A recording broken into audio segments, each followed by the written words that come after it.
Welcome to our personal YouTube channel. आज हम लोग कक्षा 9 हिंदी राजस्थान बोर्ड का पाठ 2 नींव की ईंट पढ़ने वाले हैं। शुरू करते हैं। वह जो चमकीली सुंदर सदृढ़ इमारत है वह किस पर टिकी है। यानी वो बोलते हैं कि वो जो सामने खड़ी जो इमारत है, जो बिल्डिंग है, इतनी सुंदर है, इतनी सदृढ़ है, आखिर वो खड़ी किस पर है, यानी इसका बेस क्या है। इसके कंगूरों को आप देखा करते हैं क्या? कभी आपने इसकी नींव की ओर भी ध्यान दिया है? क्या आपने कभी सोचा है कि इसकी भी कोई नींव होगी? और नींव क्या है? दुनिया चमक देखती है, ऊपरी आवरण देखती है, आवरण के नीचे जो ठोस सत्य है उस पर कितने लोगों का ध्यान जाता है। यानी आजकल की जो दुनिया है वो सिर्फ बाहरी दिखावा देखती है, यानी सिर्फ बाहर की चमक देखती है, लेकिन उसके अंदर क्या है, उसका बेस क्या है, वो कोई नहीं देखता। सत्य कठोर होता है, कठोरता और भद्दापन साथ साथ जमा करते हैं, जिया करते हैं। यानी जो सत्य है बहुत ही ज़्यादा कठोर, बहुत ही ज़्यादा कड़वा होता है। हम कठोरता से भागते हैं, भद्देपन से मुख मोड़ते हैं, इसलिए सत्य से भी भागते हैं। यानी हम कठिन काम करने से डरते हैं और हम हर चीज़ ऐसी चीज़ से दूर रहते हैं जिसमें हमें लगता है कि ये काम कठिन है, इसलिए हम सत्य से भी दूर रहते हैं। नहीं तो हम इमारत के गीत, नींव के गीत से प्रारंभ करते, नहीं तो हम हर चीज़ की शुरुआत नींव से करते, जहाँ से वो बनी है उसके बेस से करते। वह ईंट धन्य है, कट छट कर कंगूरे पर चढ़ती और बरबस लोगों को अपनी ओर आकृष्ट करती है, किंतु धन्य है वह ईंट जो जमीन से 7 हाथ नीचे जाकर गड़ गई और इमारत की पहली ईंट बनी। हम लोग जो होते हैं सी इमारत के ऊपर देखते हैं, यानी किसी बिल्डिंग के ऊपर देखते, बाहरी दिखावा देखते, लेकिन कवि ने बोला है कि धन्य है वो ईंट जो कि इमारत के नीचे है, जिसकी वजह से वो बेस है। अगर वो एकमात्र ईंट नहीं होती तो फिर बिल्डिंग बन ही नहीं पाती। उस ईंट को हिला दीजिए, कंगूरे बेतहाशा ज़मीन पर आ जाएगा। अगर हम उस ईंट को ही हिला देंगे, ईंट को निकाल लेंगे तो पूरी इमारत गिर जाएगी। कंगूरे के गीत गाने वालों, आओ अब नींव के गीत गाए।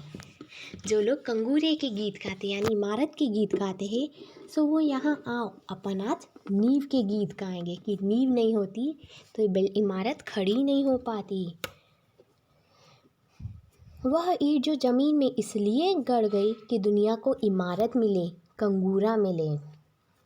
वह ईंट जो सब ईंटों से ज़्यादा पक्की थी, यदि ऊपर लगी होती तो कंगूरे की शोभा 100 गुनी कर देती। यानी अगर वो ही ईंट ऊपर लग जाती, यानी किसी इमारत के ऊपर लग जाती, तो वो कंगूरे को 2 गुना कर देती, इसकी चांदनी हो जाती, वो बहुत सुंदर दिखने लगता। वह ईंट जिसने अपना अस्तित्व इसलिए विलीन कर दिया कि संसार एक सुंदर सृष्टि देखे। सुंदर सृष्टि हमेशा ही बलिदान खोजती है। यानी वो जो ईंट है, जो उसका बेस बनी है, जो उसकी नींव है, उसने अपनी सुंदरता इसलिए खोज दी कि संसार उस पर खड़ी इमारत को देख सके। शहादत और मौन मुख, जिस शहादत को शोहरत मिली, जिस बलिदान को प्रसिद्धि प्राप्त हुई, वह इमारत का कंगूरा है, मंदिर का कलश है। हाँ, शहादत और मौन मुख समाज की आधारशिला यही होती है, मेल मिलक निकालना यानी कमियां निकालना। ईसा की शहादत ने ईसाई धर्म को अमर बना दिया, यानी जो ईसा मसीह थे वो शहीद हो गए, उन्होंने ईसाई धर्म को अमर कर दिया हमेशा के लिए। आप कह लीजिए कि मेरे समझ में ईसाई धर्म को अमर बनाना उन लोगों ने जिन्होंने उस धर्म के प्रचार में अपने को नाम उपसर्ग कर दिया।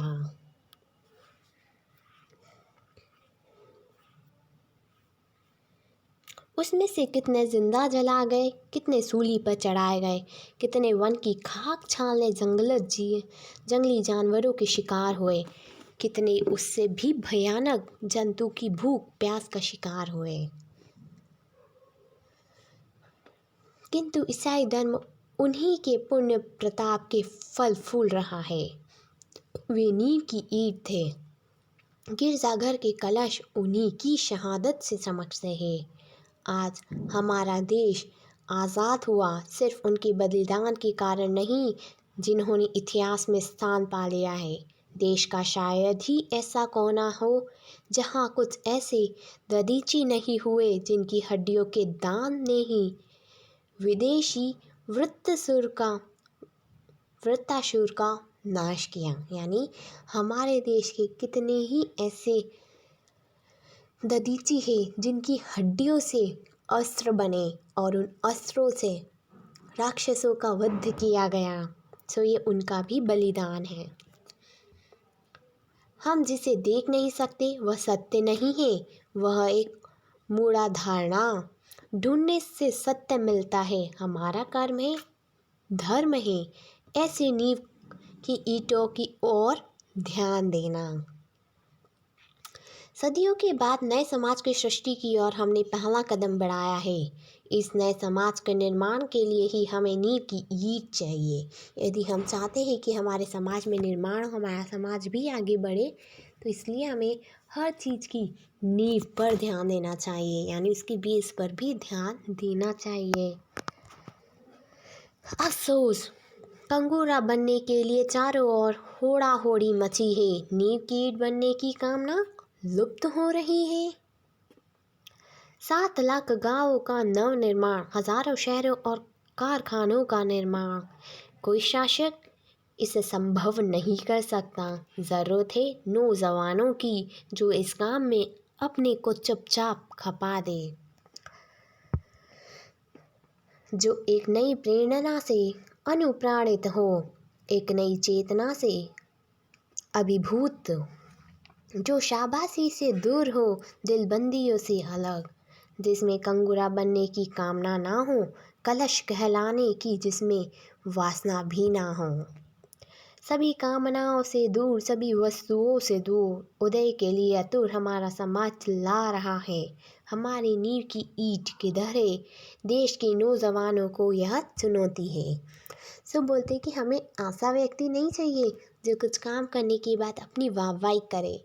हमें एक ऐसा व्यक्ति चाहिए जो कहे कि ये नींव है। हमें नींव वाला व्यक्ति चाहिए जो उसका बेस हो।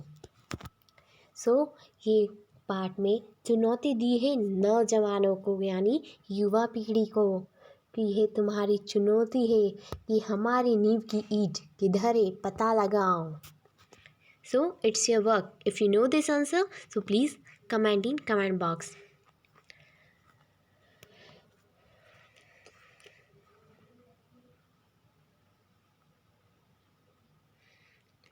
हेलो बच्चों, हाय पूर्वी on behalf of personality YouTube channel.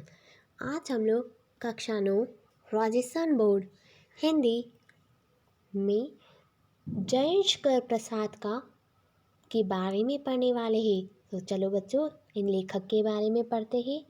जयेशकर प्रसाद का जन्म हुआ है 1889 ईस्वी में और मृत्यु हुई है 1937 ईस्वी में।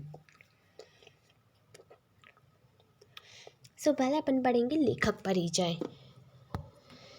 जयशंकर प्रसाद एक युग प्रवर्तक रचनाकार थे। रचनाकार यानी जिनकी रचनाएं बहुत प्रसिद्ध हुई हो, जिन्होंने एक साथ कविता, नाटक, कहानी और उपन्यास के क्षेत्र में हिंदी को गौरवान्वित करने वाली कृतियों को सहज किया। यानी जिन्होंने एक ही समय में कहानी लिखी, कविताएं लिखी, नाटक लिखी, अपनी रचनाएं लिखी और वो बहुत ही ज़्यादा प्रसिद्ध भी हुई है। आधुनिक हिंदी साहित्य के इतिहास में प्रसाद का गौरव अड़चंत था। काशी के प्रसिद्ध संगोनी साहू परिवार में जन्म, आरंभिक शिक्षा और जीवन समृद्ध से प्रारंभ हुआ, किंतु 17 वर्ष की उम्र में प्रसाद पर आपदाओं का पहाड़ टूट गया। आपदा यानी होता है परेशानी, कठिनाइयों का पहाड़ आ गया।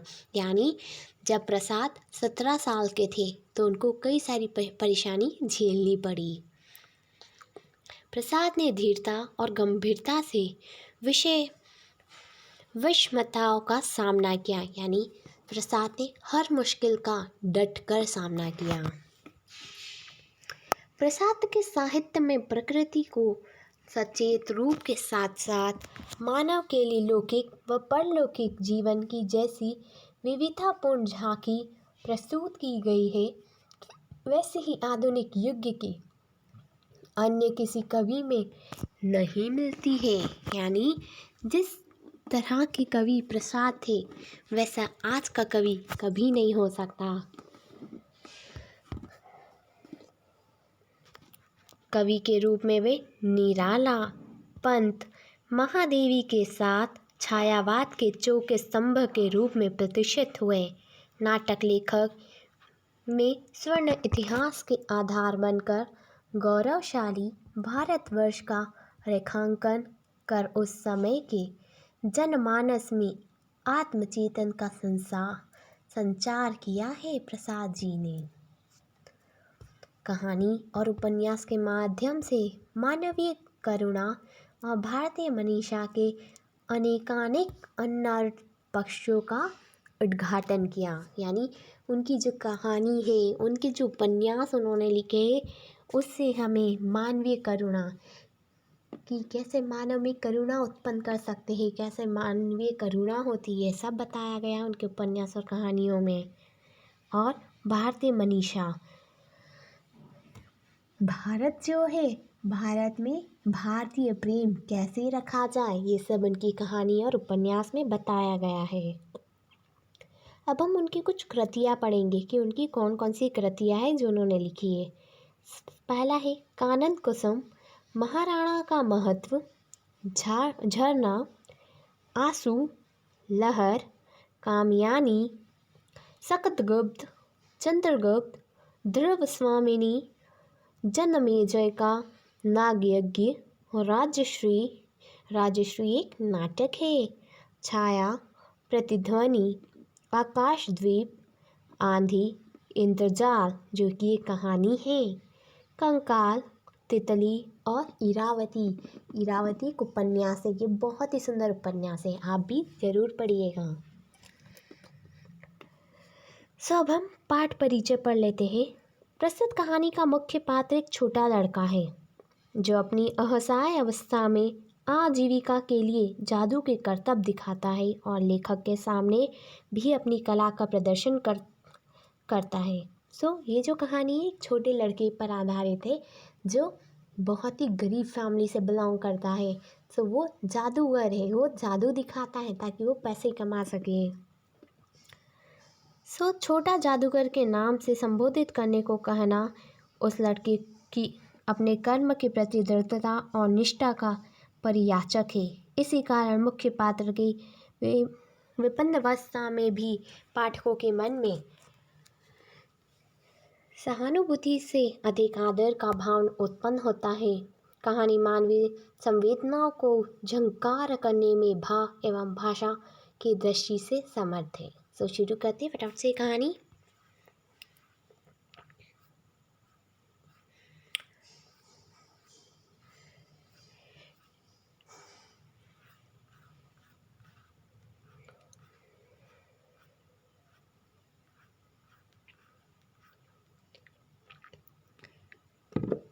हेलो बच्चों, हाँ ये पूर्वी on behalf of personal tutor channel.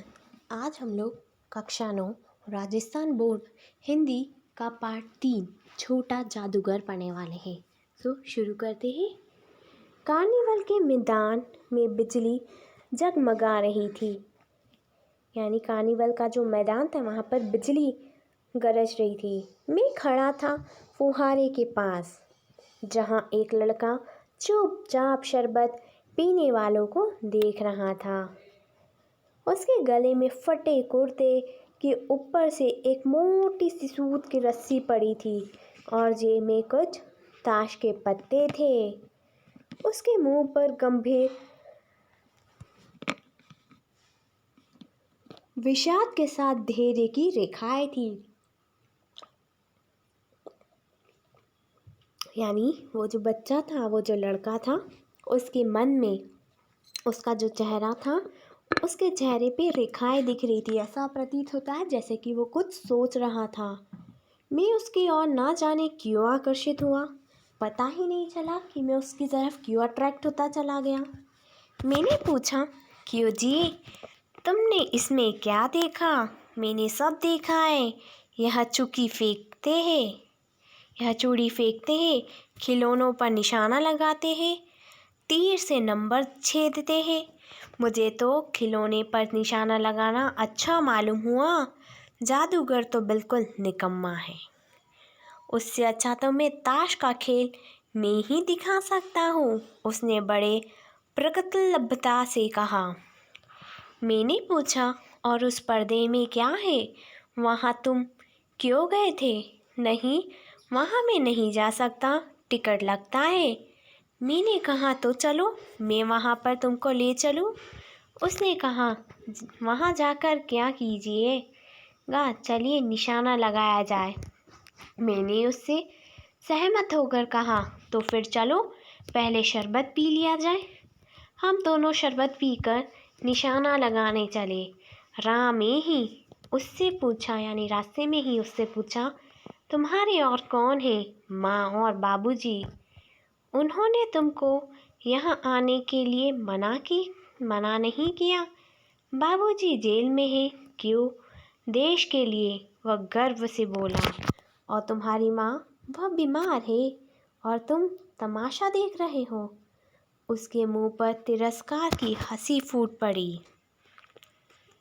उसने कहा, तमाशा देखने नहीं, दिखाने आया हूँ। कुछ पैसे ले जाऊँगा तो माँ को पत्थर दूँगा।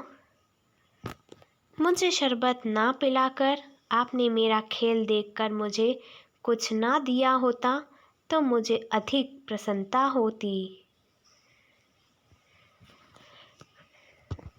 मैं आश्चर्य से उस 13-14 वर्ष के बालक को देखने लगा। हाँ, मैं सच कहता हूँ बाबूजी, माँ बीमार है, इसलिए मैं नहीं गया। कहा, जेल में जब कुछ लोग खेल तमाशा देखते हैं तो मैं क्यों ना देखकर माँ की दवा करूँ और अपना पेट भरूँ। मैंने उससे कहा, अच्छा चलो निशाना लगाया जाए। हम दोनों उस जगह पर पहुँचे जहाँ खिलौनों की गेंद से गिराया जाता था। मैंने 12 टिकट खरीदकर उस लड़की को दे दिए। वह निकला पक्का निशानेबाज। उसकी कोई गेंद खाली ना गई। देखने वाला भी दंग रह गए। उसने 12 खिलौने को बटोर लिया, लेकिन उठाता कैसे? कुछ मेरे रुमाल में बंधे, कुछ जेब में रख लिए। फिर दूसरा भाग देखते हैं। कलकत्ता के सरमद बोटेनिकल उद्यान में लाल कमलिनी से भरी हुई एक छोटी झील के किनारे घने वृक्षों की छाया में अपनी मंडली के साथ बैठा हुआ मैं जलपान ही कर रहा था। इतने में वह छोटा जादूगर दिखाई पड़ा। मस्तानी चाल में झूमता हुआ आकर कहने लगा, बाबूजी नमस्ते, आज कहिए तो खेल दिखाऊं? नहीं जी, अभी हम जलपान कर रहे हैं। फिर इसके बाद क्या गाना बजाना होगा बाबूजी? नहीं जी, तुमको मैं क्रोध में कुछ और कहने जा रहा था। श्रीमती ने कहा, दिखलाओ जी, तुम तो अच्छे आए, भला कुछ मन तो बहलो। मैं चुप हो गया, क्योंकि श्रीमती की वाणी में माँ की सी मिठास थी जिसके सामने किसी भी लड़के को रोका नहीं जा सकता। उसने खेल आरंभ किया। उस दिन कार्निवल के सब खिलौने उसके खेल में अपना अभिनय करने लगे। बिल्ली रूठने लगी, भालू मनाने लगा। बंदर घुड़कने लगा। गुड़िया का ब्याह हुआ। गुड्डा वरकाना निकला। लड़के की वचालता से भी अभिनय हो रहा था। सब हंसते हंसते लौट पोट हो गए। ताश के पत्ते लाल हो गए, फिर अब काले हो गए। गले की सूत की डोरी टुकड़े टुकड़े होकर जुड़ गई। लड्डू अपने आप नाच रहे थे। मैंने कहा, अब हो चुका, अपना खेल बटोर लो, हम लोग भी आ जाएंगे। श्रीमती जी ने धीरे से 1 रुपया दे दिया। वह उछल पड़ा। मैंने कहा, लड़के, छोटा जादूगर कहिए, यह मेरा नाम है, इसी से मेरी जीविका है। मैं कुछ बोलना ही चाहता था कि श्रीमती ने कहा, अच्छा, तुम इस रुपए से क्या करोगे? पहले भरपेट पकौड़ी खाऊंगा, फिर एक सूती चादर लूँगा। मेरा क्रोध अब लौट आया। मैं अपने पर बहुत क्रुद्ध होकर सोचने लगा, ओह, कितना स्वार्थी हूँ मैं। उसके 1 रुपया पाने पर मैं ईर्ष्या करने लगा था ना। वह नमस्कार करके चला गया। हम लोग कुंज देखने के लिए चले। रह रह कर छोटे जादूगर का स्मरण होता। सचमुच वह एक झोपड़ी के पास चादर कंधे पर डाले खड़ा था। मैंने मोटर रोककर उससे पूछा, तुम यहाँ कहाँ? मेरी माँ यहीं है ना, अब मुझे अस्पताल वालों ने निकाल दिया। मैं उतर गया। उस झोपड़ी में देखा तो एक स्त्री चीथड़ों में लपटी काँप रही थी। छोटे जादूगर ने कंबल ऊपर डालकर उसके शरीर से लिपटते हुए कहा, माँ। मेरी आंखों में से आंसू निकल पड़े। तीसरा भाग है। एक दिन कलकत्ते के उस उद्यान को फिर देखने की इच्छा से मैं अकेले ही चल पड़ा। 10 बज चुके थे। मैंने देखा कि उस निर्मल धूप में सड़क के किनारे एक कपड़े पर छोटे जादूगर का रंगमंच सजा था। मोटर रोककर उतर पड़ा। वह बिल्ली रूठ रही थी। भालू मनाने चला था। ब्याह की तैयारी थी, पर यह सब होते भी जादूगर की वाणी में प्रसन्नता की तरी नहीं थी, मानो उसके रोए रो रहे थे। मैं आश्चर्य से देख रहा था। खेल हो जाने पर पैसा बटोर कर उसने भीड़ में मुझे देखा। वह जैसे क्षण भर के लिए स्फूर्तिमान हो गया। मैंने उसकी पीठ थपथपाते हुए पूछा, आज तुम्हारा खेल जमा क्यों नहीं? माँ ने कहा था कि आज तुरंत चले आना। मेरी घड़ी समीप है, अविचल भाव से उसने कहा। तब भी तुम खेल दिखाने आए? मैंने कुछ क्रोध से कहा। उसने कहा, क्यों नहीं आता, और कुछ कहने में जैसे वह अपमान का अनुभव कर रहा था। क्षण भर में मुझे अपनी भूल महसूस हो गई। उसके झोले की गाड़ी में फेंककर उसे भी बैठाते हुए मैंने कहा, जल्दी करो मोटर वाला। मेरे बताए हुए पथ पर चल पड़ा। कुछ ही मिनटों में झोपड़े के पास पहुंचा। जादूगर दौड़कर झोपड़े में माँ माँ पुकारते हुए घुसा। मैं भी पीछे था,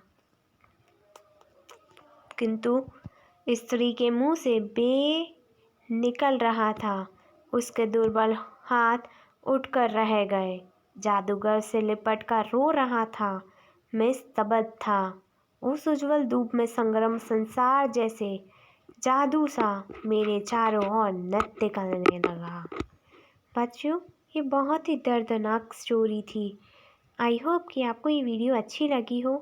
अगर आपको कोई क्वेरी है तो आप मुझे कमेंट सेक्शन में कमेंट करके भी बता सकते हैं। Thank you and have a nice day. एक बात और बच्चों, हमारे पर्सनल ट्यूटर यानी आपके पसंदीदा चैनल पर्सनल ट्यूटर ने एक मेंबरशिप निकाली, वो भी सिर्फ 159 रुपीज़ में। सो बच्चों, जल्दी से ज्वाइन करें। उसमें आप पाएंगे अपने फेवरेट टीचर से व्हाट्सएप पर ही अपने डाउट्स। आप अपने कोई भी डाउट अपने फेवरेट टीचर से सॉल्व करवा सकते हैं। चलो जल्दी से ज्वाइन करो। Bye bye, have a nice day.